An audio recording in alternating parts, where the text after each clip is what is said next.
Sa pangalan po ng dakilang Panginoong Jesucristo, isang mapagpalang hapon po sa bawat isa.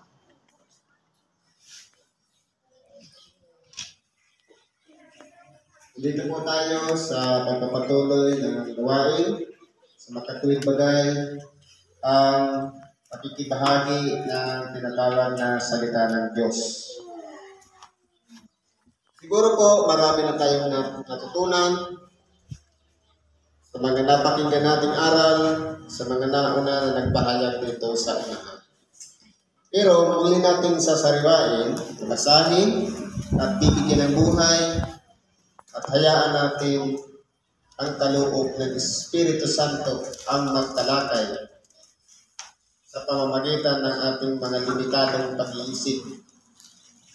Ang Diyos po ang magkakaloob ng kapangyarihan upang ang mga aral na ating binabasa ito'y napapalawak at madali pong nauunawaan. Ngayon po, ang pangalawang sitas, sabi dito sa kalawang sulat ng Timoteo, sa Kapitulo 2, versikulo 1 hanggang sa 13. Ito po si Timoteo, kumbaga, ang buhay-buhay nito. Si Apostol Pablo, nung tinawag ng Diyos sa pamamagitan ng isang liwanag, nabulag siya. At sa pamamagitan naman ni Ananias, nakakita siya, nangaral na siya ng salita ng Diyos. Ayun, kung yung mga tao na nakapaligid sa kanya, ang buhay na Apostol Pablo, siya po ay manguusig sa iglesia. Pagkatapos na siya mabulag at bumalik ang kanyang paningin, nakapangaral na siya ng iglesia. Kaya, ang sabi sa kanya ng mga tao na nakapaligid sa kanya, nasisiraan na siya ng ulo. Ngayon po, sa paningin ng Diyos, ang tinitingnan po kasi ng Diyos, hindi yung dati at luma. Ang tinitingnan ng Diyos, yung ngayon.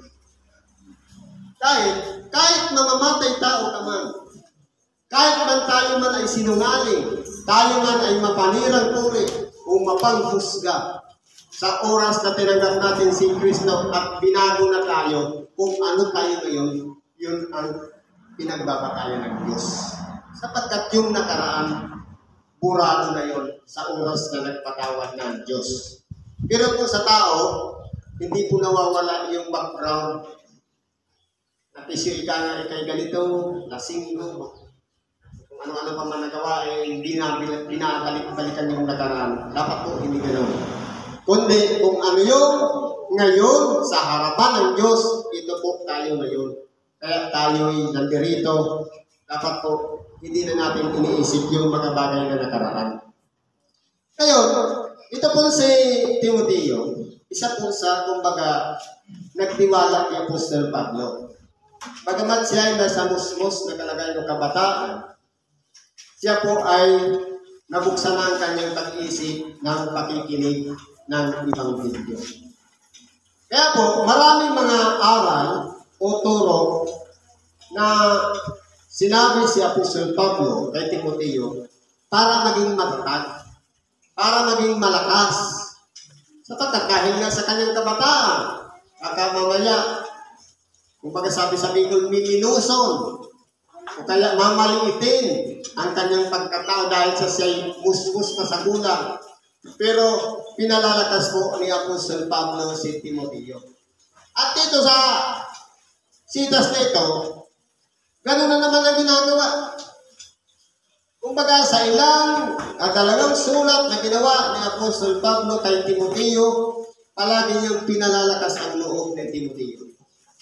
Ngayon po, ilalagay natin ang ating sarili na tayo si Timoteo. Tayo yung mahina pa ang pananampalataya, tayo yung kulang pa ang unawa, pagka minsan hindi pa na-perfect ang isang buwan sa pagbalik ng templo, dapat po unawain natin ang mga aral na ito. Sabi dito, ikaw nga, anak ko, magpakalakas ka sa biyayang na kay Kristo Jesus. Tayo po may mga biyaya. Ano man po ang biyayang nasa atin na ipinagkaloob sa pangalan ni Kristo Jesus, magpakalakas po tayo. Hindi lang sa pangangatawan, hindi lang sa pananampalataya, hindi lang sa pag-iisip, kundi sa lahat ng bagay, unang-una sa paggawa. Sapagkat, kahit sabihin na malawak ng ating pangunawa, hindi naman tayo pupunta ng templo, useless din. Kahit na napakasagana ng biyaya natin, ano pa kaya natin palipatin ng bundok sa lakas ng ating pananalig, subalit kulang naman sa gawa, inactive naman, useless na rin. Kaya po, sa bagay na ito, ang biyayang ipinagkaloob sa atin, gagawin na lang natin. Nandiyan na lahat, yung basic, yung mga fundamentals o pamamaraan, ang gagawin na lang natin, application sa sarili, kung paano natin isasagawa ang mga aral ng ating nakapakinggan at ang mga biyayang nasa atin. Sapagkat halimbawa, mahilig tayong magbasa ng banal na kasulatan, hindi naman natin nai-interpret o napapaliwanag. Ito ba ay doktrina ba? Spiritual, literal, o ano pa man. Kung hindi natin naukuha yung pinakasustansya ng mensahe, useless din ang ating pagbabasa. Sapagkat walang pumapasok sa isip sa binabasa natin. Kaya dapat po, gumagana din yung pag-analyze, gumagana din yung utak, yung isip, kung ano-ano pa man ang bagay.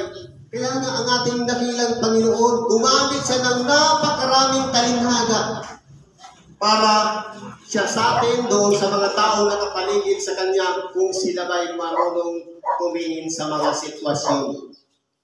Sapagkat ang pamamaraan ng ating dakilang Panginoon, ginamitan niya ng talinhaga, sabi niya, tumingin man sila ng tumingin, hindi nila makikita. Makinig man sila ng makinig, hindi nila mauunawaan. Kaya po, dinadaan niya sa talinhaga. Pero po, dito sa sulat ni Apostol Pablo, hindi na ito talinhaga. Direkta na itong ipinapaliwanag sa bawat isa sa atin. Ang pagpapakalakas, kalaban niya ng pagpapakahina. Kaya po, kung tayo po hindi active sa pakikinig ng Ebanghelyo, hindi tayo palaging dumadago sa templo, paano tayo magpapakalakas? Wala tayong ginagawa. Inuubos lang natin ang oras sa ating tahanan. Sabi nito, at ang mga bagay na iyong narinig sa akin sa gitna ng maraming saksi, ay siya mo rin ipagkatiwala sa mga taong tapat na magkapagtuturo naman sa mga iba. Kaya po, kumbaga, si Apostol Pablo, yung pinanggagalingan ng aral, dikta ng Espiritu Santo. Itinuturo niya kay Timoteo. Dapat naman si Timoteo, ituturo niya rin naman sa iba na hindi masasayang yung pagtuturo. Ipagkakaloob niya dun sa mga taong tapat. Responsable na kumbaga hindi magiging pabaya. Halimbawa, yung mga sinauna nating tagapagpahayag ng Ebanghelyo, mga Ebanghelista, lumipas ang panahon, nagkaroon na rin sila ng gulang, at yung mga kabataan, tinuruan niya naman hanggang ngayon nasa middle age na ng pangangaral ng Ebanghelyo. Bago pa dumating yung oras ng pagtanda, na dumating yung kahinaan, dapat nakapagturo na rin sa iba. Kumbaga, halimbawa, yung evangelist natin, nagkakagulang na, mayroong middle age na tinuturuan na rin para matuto ng pangangaral ng Ebanghelyo, at mayroong pang mga baguhan natuturuan naman ng mga aral ng Ebanghelyo. Kumbaga, basic na dapat bata pa lang tinuturuan na upang sa ganun, pagdating ng tamang panahon, madali na siya magpaliwanag. Paano nga kung inactive? Paano nga kung palaging wala sa templo? Hindi nakikinig ng Ebanghelyo? Useless ang pagpunta natin ng templo. Bakit pa tayo nandito? Kung wala naman tayong naunawaan.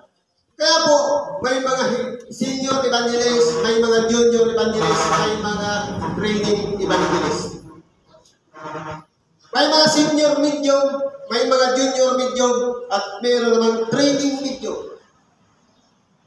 Kung tayo po ay nahuhubog sa aral na ating napapakinggan, malaki po ang ipagkakatiwala ng Diyos sa bawat isa sa atin. Sa ayaw man natin sa hindi, may biyaya tayong tatanggapin. Kaya po, sa bagay na ito, napakaraming mga saksi ang nakarinig. Huwag nating ipagmakahiya ang Ebanghelyo. Kaya po sabi nito, makipagtiis ka sa akin ng mga kahirapan na gaya ng mabuting kawal ni Kristo Jesus. Sino man kawal na nasa pagkakawal ay hindi na nahalubilo sa mga bagay ng buhay na ito upang siya ay kalugdan niya o nagtala sa pagkakawal. Kaya kung halimbawa, yung senior evangelist o head evangelist, tinuturuan yung mga training evangelist para mangaral ng Ebanghelyo. Kumbaga, ang gagawin ng mga training evangelist, yung kagigiliwan siya ng senior evangelist o head evangelist. May improvement siya. May pag-asisyo siya. Pwede siya, pwede. Kaya po, kung masigasig natin ginagawa, ang mahirap po kasi dyan, minsan, sabi nga, bakit kaya ako tinawag na mangangaral? Bakit kaya ako pinili na maging training evangelist?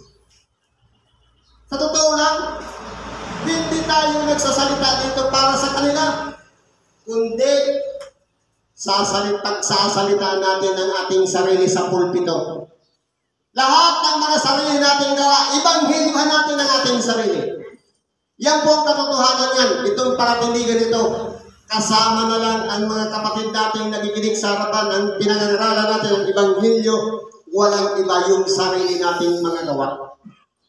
Sapagkat, tunay nga po, yung gawa natin gawa ng katawan.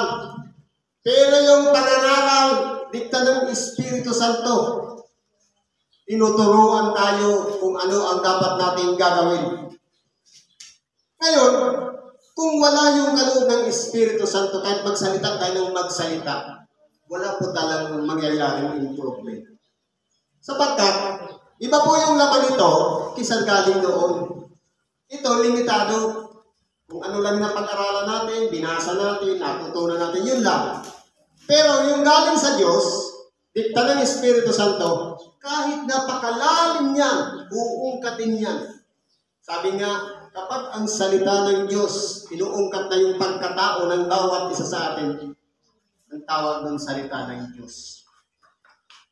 Pumapasok hanggang sa mga hibla ng ating laman, sa paghihiwalay ng kaluluwa at espiritu, sa mga kasukasuan ng tao. Yun po yung salita ng Diyos. Salita niya, ginagamit lang yung bibig ng nagpapahayag dito sa ulan. Kaya kahit tayo, bagamat tayo nangangaral, pwede rin tayong tamaan ng Ebanghelyo. Ngayon, kung may pagsulong yan, tunay nga po na magagalak naman yung nagtuturo. Yung mga senior evangelist natin. Kaya sabi dito, sino man kawal na nasa pagkakawal, kumbaga dito, kung tungkulin natin sa Ebanghelyo ang mangaral ng salita ng Diyos, wala tayong pakialam sa pananasiwa. Pero kung kasama ka doon sa obligasyon ng pananasiwa, pwede ka doon. Pero kung hindi ka naman tagapangasiwa, ebanghelista ka lang, o tagapagpahayag ng salita ng Diyos, doon ka lang.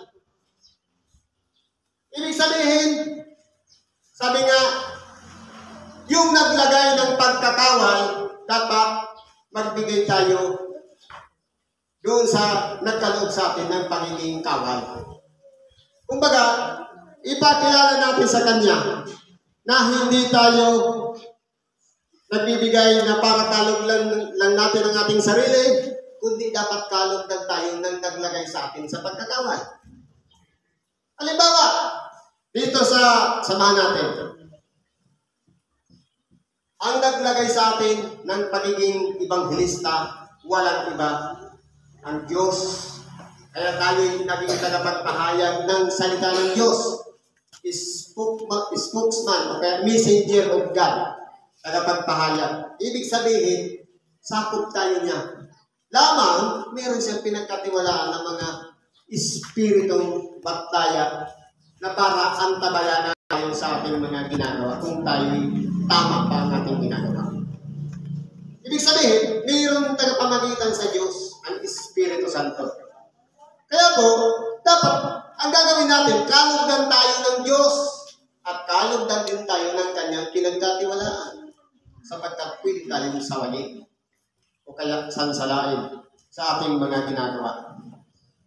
Halimbawa naman sa pamumuno, ganun din naman. Kaya sabi nga, hindi nahahalubilo sa mga bagay sa buhay na ito. Pagkaman, may kanya-kanya tayong karanasan sa buhay, may mga problema tayong dinalaga sa pamilya, dapat natin hindi ikukunik yan sa problema ng simbahan.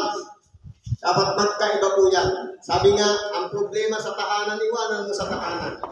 Yung problema sa templo rin. Hindi natin pwedeng pagsamahin yan. At kung ang sinuman ay makikipaglaban naman sa mga laro, ay hindi pinuputungan maliban na kung makipaglabang matuwid. Kaya po, kung tayo po ay lumalaban ng patas, nagpapago din tayo, nagmula sa pinaka-umpisa, start line hanggang sa finish line, wala tayong ginawang pandaraya, tayo po'y magtatamo ng tinatawag na pagtatagumpay o putong yung reward na ipagkakaloob sa atin. Kung patas tayong lumaban. Hindi yung nag-shortcut tayo na alam natin paikot ang pagtatakbuhan natin, sa gitna tayo dumaan. Dapat po hindi ganoon. Ang magsasaka na nagpapagal ay kailangan unang makabahagi sa mga bunga. Totoo po. Kapag tayo po ay nagsasakripisyo, halimbawa sa panangaral ng salita ng Diyos, ano ang bunga? Hindi yung kayamanan ng bulsa mo para mapunta sa bulsa ko, kundi yung pagpapahalaga ng Diyos sa buhay din naman ng tagapagpahala na iniingatan, hindi ilagay sa anumang uri ng kapahamakan. Yun yung regalo ng Diyos, hindi lang natin nakikita. Wala tayong pinag-aasamasam dito, yung kaligtasan natin sa pang-araw-araw na pamumuhay at kaligtasan din ng ating nag-iisang kaluluwa. Kaya tayo nangangaral ng salita ng Diyos. Ibig sabihin, iniingatan lang natin ang ating sarili. Huwag kuhanin yung kayamanan ng bulsa ng kapwa para sa mapunta sa bulsa natin. Ang mangyayari po niyan, pag iyan kinamkam at kinuha ng tagapagpahayag, mabuti pa yung mga tagasunod, tagapakinig ng Ebanghelyo na ligtas. Pero yung tagapagpangaral na iwan, nandun kasama ng mga kambing. Sapagkat salungat ang kanyang mga ginagawa sa aral na kanyang ipinapahayag. Kaya po dapat, sinasabi natin ang ating sarili, kung tayo ba'y kalulugan ng Diyos bilang isang lingkod, kung tayo man tinawag sa pagkakawal, gampanan natin ang ayon upang kalugdan tayo ng nagtalaga sa atin sa pagkakawal. Ganun po yun. Isipin mo ang sinasabi ko. Sapagkat bibigyan ka ng Panginoon ng pagkaunawa sa lahat ng mga bagay. Hinahamon tayo dito ni Apostol Pablo. Isipin natin ang lahat ng mga bagay na ating napakinggan sa oras na ito. Ito po ang mangyayari. Bibigyan tayo ng Panginoon ng pagkaunawa sa lahat ng mga bagay. Ibig sabihin, matututo tayong mag-balance ng mga sitwasyon. Bakit kaya nangyari yung ganito? Bakit kaya kinakailangan ganito yung mangyari sa buhay ko? Bakit kinakailangan alipustahin ako, yurakan ako? Bakit kinakailangan siraan ako? Sapagkat, kumbaga, sabi nga ni Apostol Pablo, naglagay ang nilagyan ni Satanas ng tinik ng aking sarili upang huwag akong magmalaki. Di ba ka? Kaya po, kung nagsusobra na tayo, meron pong tagasaway sa atin. Kaya po, iyan ay aral at turo ng Diyos. Alalahanan mo si Yesu Cristo ang nabuhay sa mga patay. Hindi na David ayon sa aking Ebanghelyo na pinagtutungkol hirapan sa mga tanikala na tulad sa mga tampalasan, ngunit ang salita ng Diyos ay hindi natapanikalaan. Kaya po, ipalagay natin tayo yung si Timoteo. Sabi sa alalahanan na muling nabuhay sa mga patay sa binhi ni David ayon sa aking Ebanghelyo. Pahalagahan natin sa ating buhay si Hesus Kristo, na hindi po siya naparito sa sanglibutan para ganapin ang 10 utos, kundi naparito siya para ganapin ang lahat ng mga bagay na inihula na mangyayari sa Kanya. Yun po yung minsan ang nakasulat sa Kanya, na siya'y paranganak sa sabsaban, na siya'y tutuyain, lilibakin, ipapakol sa cross. Lahat yan nangyari sa ating dakilang Panginoon. Pero hindi niya po ginawa ang isang bagay na hindi niya gagawin ang kalooban ng kanyang Ama na nasa langit. Hindi. Inihanda niya ang kanyang sarili para ipakot sa cross. Sapagkat yung dugo niya, mahalaga, na dapat dumalo yun, isakripisyo muna ang kanyang buhay para sa bawat isa sa atin, para matubos tayo. Hindi pa tayo ipinapanganak, kasama na tayo sa tinubos ni Kristo. Kaya po, sa bagay na ito, si Apostol Pablo, bagamat siya'y lahat ng mga nagsasabit lang sa pangalan ni Kristo, kanya nang ipinakukulong o ipinabibilang ko. Ang iba'y ipinapapatay niya pa sa pamamagitan ng tagahagis ng bato. Kasama doon si Esteban. Anong sinabi ni Esteban? Huwag po kong ilagay sa kamay ng taong ito ang kasalanan ito. Kaya nakita ni Esteban na bukas ang durungawan ng langit. Kaya po sa bagay na ito, nagtiis si Apostol Pablo ng mga kahirapan. Hindi lang yung ibinilanggo, kundi meron pa siyang tanikala.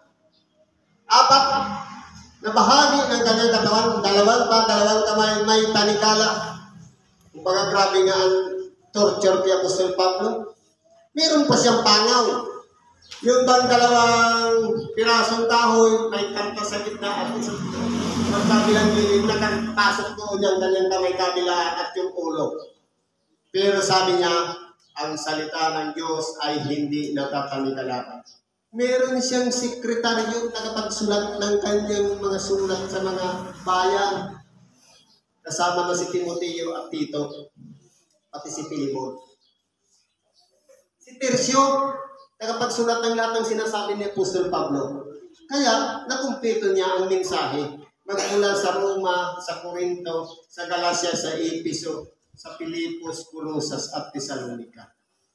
Ganon din kay Tito, kay Timoteo, kay Filemon, at sa mga lahat ng Hebreo. Ibig sabihin, ipinagpatuloy pa rin ni Apostol Pablo ang pangangaral kahit sa sulat man lang. Ngayon, napagsama-sama na yan. Nandito na sa isang kasulatan. Wala na tayong ibang gagawin, basahin na lang natin. Kaya kung si Apostol Pablo nagsakripisyo, tiniis ang lahat ng mga bagay, tayo naman po ay dapat magtiis. Sabi dito, kaya aking tiniis ang lahat ng mga bagay dahil sa mga hinirang. Tiniis na Apostol Pablo ang lahat ng mga paghihirap kahit siya'y talikalaan dahil sa mga hinirang. Dahil sa ating lahat ng mga hinirang ng Diyos na magiging bunga ng kanyang panangaral. Na bagamat tayo'y tumataliwas ang ating mga gawa sa kalooban ng Diyos, may pagpapahalaga tayo sa aral o tinatawag na salita ng Diyos. Upang kamtan naman nila ang pagkaligtas na kay Kristo Jesus na may kaluwalhatian walang hanggan. Yan po ang magiging benepisyo natin. Dapat ang masabi, sapagkat kung tayo nangamatay na kalakip niya, ay mga bubuhay naman tayong kasama niya. Kung ipinalalagay natin sa ating sarili na si Kristo'y namatay, kalakip natin na rin namatay yung dati nating pagkatao. Isinama na natin doon sa cross. At nung siya'y muling nabuhay, naging bago na rin tayong nilalang. Ibig sabihin, kung ang pangalan mo, Carpio, hindi ka na yung dating Carpio, kundi bago ka ng Carpio.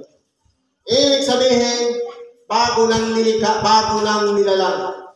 Kaya doon mo na may na yung bakit nagtanong si Nicodemo sa ating dakilang tayo. Ibig sabihin, ang ipinanganak sa laman ay laman nga. Ang ipinanganak sa Espiritu ay sa Espiritu nga. Ang ipinanganak ng ating magulang o ng ating ina, sa laman yung ipinanganak. Ang ipinanganak ng Espiritu, bunga ng pagtanggap natin kay Kristo, ay sa Espiritu nga. Kaya po, sa bagay na ito, kung inilalagay natin ang ating sariling dating pagkatao na kasama ng napako sa cross, dapat hindi na natin binabalik-balikan yung dati nating pagkatao. Balikan natin yung papaano tayo natin tinanggap si Kristo at tinanggap din tayo. Na hindi na tayo tinawag na alipin, kundi isang anak sapagkat minamahal ng Ama ang itinuturing niyang anak. Kaya may mga disiplina na nangyayari sa buhay natin kapag tayo lumilihis. Kapag tayo hindi na natin nasusunod ang kalooban ng Diyos. Kung tayo mga tiis, ay mga kahari naman tayong kasama niya. Kung ating ikaila siya, ay ikakaila naman niya tayo. Kaya po, sa pamamagitan ng pagtitiis, kaya natin isakripisyo lahat ng luho natin. Lahat ng alitigtigin o hilig ng laman. Na dapat sana'y nandun tayo sa sabungan o kaya nandun tayo sa katuwaan o kung ano pa man na bagay na makasanlibutan. Nagtiis tayo kaya tayo nandito. Importante kasi yung makinig ng salita ng Diyos. Kaya kung ikakaila naman natin ang ating dakilang Panginoon, ikakaila rin naman tayo. Kaya po, sa bagay na ito, dapat po maging tapat tayo sa Diyos, maging tapat naman tayo kay Kristo. Sabi nga ng ating dakila, sumampalataya kayo sa Diyos, sumampalataya naman kayo sa akin. At sa kanyang Ebanghelyo. Ito po ang magtuturo sa atin, nagabay, nang sa ganun, maingatan natin ang ating sarili at mapunta tayo doon sa pinaka-aasam-asam natin. Ang kaharian ng Diyos. Ang kaharian ng Diyos, ilang ulit yan sinabi, ang paghahari ng Diyos ay katulad dito. Ibig sabihin, ang paghahari ng Diyos dito, sa puso natin. Kapag tayo'y ikaila natin siya, nakarecord yan sa ating puso, doon sa plat ng buhay, ikakaila din naman tayo ng Diyos. Kaya, kung tayo'y hindi mga tapat, siya'y nananatiling tapat. Sa pamamagitan po ng papaano tayo magiging tapat. Unang-una, hindi sa pamamagitan ng pagsasalita. Hindi ipakita natin sa gawa. Nakikita man natin siya o hindi. Nasa templo man tayo o hindi. Nasa labas man tayo o nasa misyon. Ang mahalaga, ginagawa natin ang paglilingkod sa kapwa at hindi natin pinalilimutan yung ibigin natin ng Diyos. Dalawa lang naman ang kautosan, ibigin ng Diyos at kapwa. Nasa templo man, pinapahalagahan natin ang kapwa. Kung nasa labas man, kapwa pa rin natin sila. Useless yung pag-ibig natin sa Diyos na hindi natin nakikita, samantalang yung kapwa na nakikita natin, paano natin masasabing iniibig ng Diyos na kinamumuhian natin ang ating kapwa. Pero po ang Diyos, tapat. Kung bagamat tayo hindi naging tapat, siya'y nananatiling tapat. Sapagkat hindi mapagkakaila ng kanyang sarili. Kaya po ang Diyos po may katapatan sa kanyang sarili. Si Kristo ay may katapatan din sa Diyos. Tayo naman bunga ng aral ng salita ng Diyos o pakikinig ng Ebanghelyo.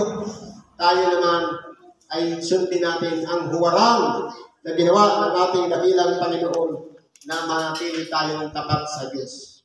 Lamang nagkakaproblema po dahil sa alitigtigin. Sabi sa atin, Hanggang kailan mo patitindigin ang bandila ni Kristo? Hanggang may buhay. Wala namang ginagawa, nasa bahay lang naman sabi hanggang may buhay. Pero bakit absent ka?